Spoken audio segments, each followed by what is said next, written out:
अस्सलाम वालेकुम students, welcome to my channel the expert law academy. आज की वीडियो में हम डिस्कस करेंगे कॉन्स्टिट्यूशन ऑफ पाकिस्तान के जो मोस्ट इम्पॉर्टेंट एमसीक्यूज़ हैं जो पेपर में आ सकते हैं उनको हम डिस्कस करते हैं। तो यहाँ पर हमने देखेंगे सबसे पहले कि कॉन्स्टिट्यूशन ऑफ पाकिस्तान जो है ये कब अडॉप्ट किया गया था, आपने अडॉप्टेड प्रेसिडेंट ने कब इसको कंसेंट दी और कब ये जो है वो लागू हुआ। ये तमाम तारीख आपने अच्छी तरह से याद करनी है, क्योंकि जब एक बिल होता है वो सबसे पहले जो है लॉ बनने के लिए असम्बली में पास होता है। तो नेशनल असम्बली ने 10 अप्रैल 1973 को इसको पास किया। फिर आपने ये याद रखना है कि प्रेसिडेंट ने अपनी एसेंट जो है वो 12 अप्रैल 1973 को दी, और उसके बाद ये जब फोर्स में आया तो ये 14 अगस्त 1900 जो है जी 73 को मुल्क में नाफज हो गया। इसके बाद आपने ये याद रखना है कि ये रिटर्न फॉर्मेट में है, रिजिड है, यानी इसमें अमेंडमेंट करना इतना ईजी नहीं है। फेडरल कॉन्स्टिट्यूशन है, क्योंकि बाज़ दफ़ा वो ये भी जो है वो क्वेश्चन पूछ लेता होता है पेपर में कि ये किस टाइप का कॉन्स्टिट्यूशन है। लैंग्वेज इसमें इंग्लिश एंड उर्दू हैं। फिर इसके बाद टोटल इसके आर्टिकल आपने याद करने हैं। टोटल चैप्टर 12 हैं, 7 शेड्यूल्स हैं। ठीक है, ये तमाम इंफॉर्मेशन जो है ना वो आपके लिए बहुत इंपॉर्टेंट है। और ये जो सन है 10 अप्रैल 1973, 12 अप्रैल, इसके रिलेटेड वो कुछ ना कुछ जो है ना पेपर में पूछ लेता होता है, क्योंकि जितने भी आपके मतलब एक्ट है ना इसमें शामिल, उन सब का आपने ये इसको याद करना है, क्योंकि वो कुछ ना कुछ इसमें से ज़रूर आपको पेपर में पूछेगा किसी भी, क्योंकि ये 1-2 नंबर आपके इन्हीं चीज़ों में से आते हैं कि कितने सेक्शन हैं, कितने जो है शेड्यूल हैं, और इसके अलावा जो है जी टोटल बताएं कि किस डेट को ये पास हुआ था, किस डेट को ये लागू हुआ था। ये तमाम तर चीज़ें जो हैं वो पूछी जाती हैं। तो ये सब आपने अच्छी तरह से जो है ना इसको प्रिपेयर कर लेना है, क्योंकि ये इंपॉर्टेंट थिंग्स हैं। बाकी चीज़ें इसमें जो है वो इम्पॉर्टेंट हैं, लेकिन ये ज़्यादा इंपॉर्टेंट है। मैं इनको हाईलाइट कर देती हूँ, आपने फिर याद करना है कि 11 अगस्त को ये लागू हुआ। फिर फेडरल फॉर्म ऑफ कॉन्स्टिट्यूशन है, इंग्लिश और उर्दू में ये पास होता है। टोटल 280 आर्टिकल है, 12 इसके शेड्यूल हैं। ठीक है, 7 चैप्टर हैं। तो ये सारी चीज़ें आपने जो है वो अच्छी तरह से इसमें से प्रिपेयर कर लेनी है। मज़ीद आपने जो इसमें याद करना, तो ये इंपॉर्टेंट थिंग थी जो मैंने आपको बता दी हैं। अब हम नेक्स्ट मूव करते हैं। नेक्स्ट आपने इसका स्ट्रक्चर याद करना है। ठीक है, कि पहले सेक्शन में पहले आर्टिकल में क्या बयान किया गया है, ठीक है, वो आपने इसमें याद करना है। फिर उसके बाद मज़ीद आपने इसमें जो पढ़ना है वो स्टेट याद करना है। आर्टिकल नंबर 2 में Islam to be state religion, article 2A में ऑब्जेक्टिव रेजोल्यूशन आपने याद करनी है। फिर आर्टिकल 3 में है एलिमिनेशन ऑफ एक्सप्लॉयटेशन।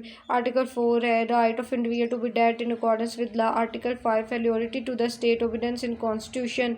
फिर आर्टिकल 6 है हाई ट्रीजन। तो ये तमाम आर्टिकल भी आपको आने चाहिए कि इस आर्टिकल में ये चीज़ें लिखी हुई हैं। ठीक है, पार्ट 1 है इंट्रोडक्टरी है, आर्टिकल 1 to 6 है। फिर उसके बाद फंडामेंटल राइट्स आपने याद करने हैं। फिर फेडरेशन तीसरा टॉपिक है। तो जो आपके सिलेबस के रेलिवेंट होगा ना, सिर्फ आपने वही याद करना है। जैसे आपके सिलेबस के रेलिवेंट जो है आर्टिकल 1 to 5 है। फिर आगे है मज़ीद, अगर आप देखें तो 2 रेलिवेंट है, ये चीज़ें आपने याद करनी है। फिर 3 रेलिवेंट है। ठीक है, ये रेलिवेंट चीज़ें आपने याद करनी है। आर्टिकल 41 टू जो है 100, ठीक है, ये भी आप पढ़ सकते हैं, लेकिन ये जो है ना आपके सिलेबस में इन्वॉल्व नहीं है। तो जो आपके सिलेबस के रेलिवेंट है सिर्फ आप वही प्रिपेयर करें, वही आपके लिए इम्पोर्टेंट है। उसके बाद हम नेक्स्ट मूव करते हैं। नेक्स्ट जो आपने याद करना है जी, इसमें आर्टिकल ये प्रोविजन जो है 101 से 1040 आपने याद कर लेना है। उसके बाद रिलेशन बिटवीन स्टेट द जुडिकेटर वाला बहुत इंपॉर्टेंट है, ये आपने तैयार करना है। बाकी हम नेक्स्ट चलते हैं जी, की फ़ीचर्स आपने याद करने हैं। ठीक है, ये मैंने लिखे हुए हैं कि फ़ीचर्स, ये भी इंपॉर्टेंट है कि इसमें आपने याद रखना है कि पार्लियामेंट्री फॉर्म ऑफ गवर्नमेंट होगी। प्राइम मिनिस्टर जो होता है वो एग्जेक्टिव हेड होता है पार्लियामेंट्री फॉर्म ऑफ गवर्नमेंट में। ठीक है, प्रेसिडेंट जो है वो हेड होगा इन प्रेजिडेंशियल फॉर्म ऑफ गवर्नमेंट में, और पार्लियामेंट्री फॉर्म ऑफ गवर्नमेंट में जो है ना प्रेसिडेंट होता है। फिर उसके बाद प्राइम मिनिस्टर होता है। फिर ये बे कैमरल लेजिस्लेचर है, यानी national assembly and senate, 2 houses पे मुश्तमिल है। फिर फंडामेंटल राइट्स हमारे कॉन्स्टिट्यूशन के अंदर दर्ज हैं। इस्लाम को जो है वो रिलीजन डिक्लेयर किया गया है। इंडिपेंडेंट जो है वो अदलिया को कहा गया है। फेडरल सिस्टम ऑफ गवर्नमेंट होगा, रिटर्न फॉर्मेट में ये कानून लिखा होता है इसमें। ठीक है, ऑब्जेक्टिव रेजोल्यूशन जो है वो इसका पार्ट शामिल किया गया है। आर्टिकल 2A जो है वो ऑब्जेक्टिव रेजोल्यूशन का पार्ट है, ये आपने याद करना है। उर्दू को जो है वो नेशनल लैंग्वेज डिक्लेयर किया, ये आपने याद करना है। तो ये जो इंपॉर्टेंट थिंग्स है ना, इनको आपने अच्छी तरह से प्रिपेयर कर लेना है। उसके बाद मज़ीद हम नेक्स्ट चलते हैं, नेक्स्ट मूव करते हैं कि और इसमें क्या करने वाला है इंपॉर्टेंट, मैं आपको बता देती हूँ।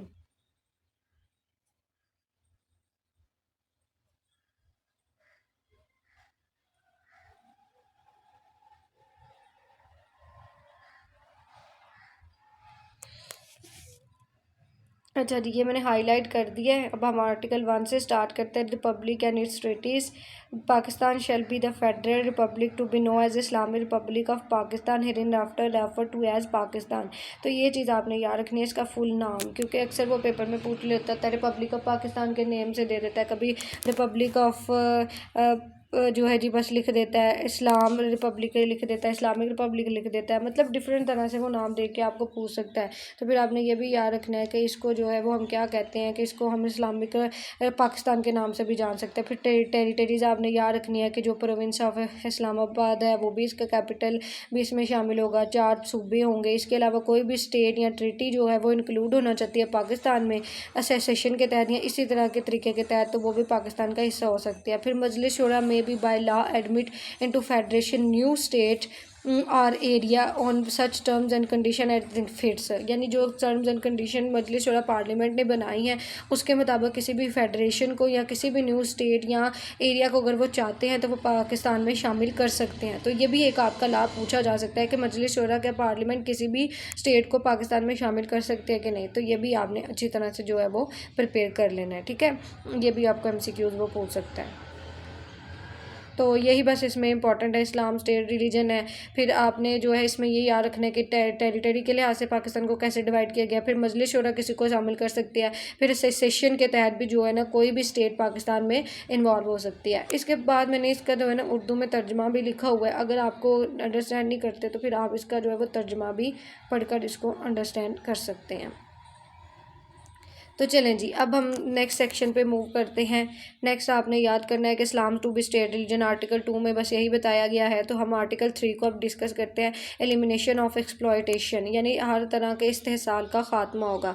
The state shall ensure that elimination of all form of exploitation and gradual fulfilment of fundamental principle from each according to his ability and each according to his worth. यानी यहाँ पे ये बता दिया गया है कि जिस पर्सन ने जितनी एबिलिटी के तहत काम किया या जितनी उसने वर्क किया उसके मुताबिक जो भी उसका राइट बनता है वो उसको दिया जाएगा, और हर तरह के इस्तेहसाल को जो है वो ख़त्म किया जाएगा, ठीक है। जो फंडामेंटल प्रिंसिपल्स के तहत एक पर्सन का राइट बनता है, जितनी उसने मेहनत की वो उसको दी जाएगी। अगर सिंपल इंग्लिश में देखें तो इसमें मैंने लिखा हुआ है कि government must work to end all kind of unfair treatment and exploitation in society. मतलब गवर्नमेंट ये काम करेगी कि गैर मनसफाना जो ट्रीटमेंट है, इस्तेहसाल है, उसको माशरे में ख़त्म कर दिया। ये हिस्सा नहीं है यहाँ, तो आर्टिकल 3 आपका कंप्लीट हो गया है, लेकिन ये अंडरस्टैंड करने के लिए मैंने मज़ीद लिखा है, it should also make sure that everyone work according to their ability and receive reward according to their work। यानी हर एक जो अपनी एबिलिटी के मुताबिक उसको इनाम दिया जाएगा, जो उसने काम किया उसके मुताबिक उसको रिवार्ड दिया जाएगा। उसके बाद आर्टिकल 4 पे चलते हैं। Right of individual to be dealt with accordance with law, यानी जो राइट एक इंडिविजुअल का बनता है वो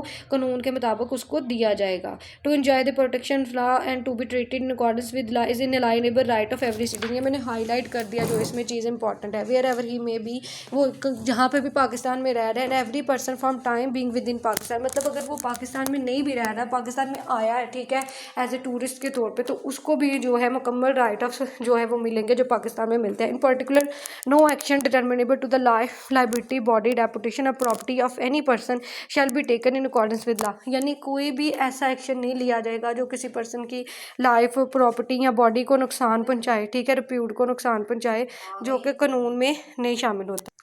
कोई भी एक्शन ऐसा नहीं लिया जाएगा जो किसी की रिप्यूट को, प्रॉपर्टी को नुकसान पहुंचाए। नंबर 2 पे है, no person shall be prevented from और hindered in doing that which is not prohibited by law, मतलब किसी भी पर्सन को नहीं रोका जा सकता कि उस काम को करने से जिसको क्या है कि कानून ने मना नहीं किया हुआ, प्रोहिबिट नहीं किया हुआ। सी में है, no person shall be compel to do which the law does not require him to do, यानी किसी भी पर्सन को कंपेल नहीं किया जा सकता उस काम को करने के लिए जो कि लॉ ने उससे रिक्वायर ही नहीं किया हुआ। तो ये चीज़ें आर्टिकल 4 में बताई गई हैं, आपने इसको अच्छी तरह से अंडरस्टैंड कर लेना। इनलाइनेबल राइट है, फिर किसी को रोका नहीं जा सकता, ठीक है, कि वो कोई काम करे, या फिर जो कानून ने मना किया उस काम के लिए उसको मजबूर नहीं किया जा सकता। आर्टिकल 5 है। अब हम आर्टिकल 5 पढ़ते हैं एक बार। तो ये मैंने बच्चों इसके साथ में उर्दू भी लिखी हुई है, तो अगर आप इंग्लिश में इसको अंडरस्टैंड नहीं कर पा रहे तो फिर आप इसको उर्दू में भी जो है वो पढ़ सकते हैं। तो ये आपने याद कर लेना है। उसके बाद हम आर्टिकल 5 पे चलते हैं, loyalty to the state and obedience to the constitution. यानी इसमें बताया गया है कि स्टेट से वफादारी और आइन की जो है वो बालादस्ती, कानून की बालादस्ती सब सिटीज़न रखेंगे। Loyalty to the state is the basic duty of every citizen, कि हर शहरी की ये बुनियादी ड्यूटी है कि वो रियासत के साथ वफादार रहेगा। ओबीडियंस टू द कॉन्स्टिट्यूशन, आइन को मानेगा, एंड लॉ, कानून को, is inviolable obligation of every citizen, यानी हर एक पर्सन की जो है ना ये कानूनी जिम्मेदारी है। Wherever he may be, जहाँ पे भी वो है पाकिस्तान में, and every other person from time being within Pakistan, या कोई भी और पर्सन पाकिस्तान में आके रह रहा है तो वो क्या करेगा कि पाकिस्तान के जो है मतलब सालमियत उसको बरकरार रखेगा।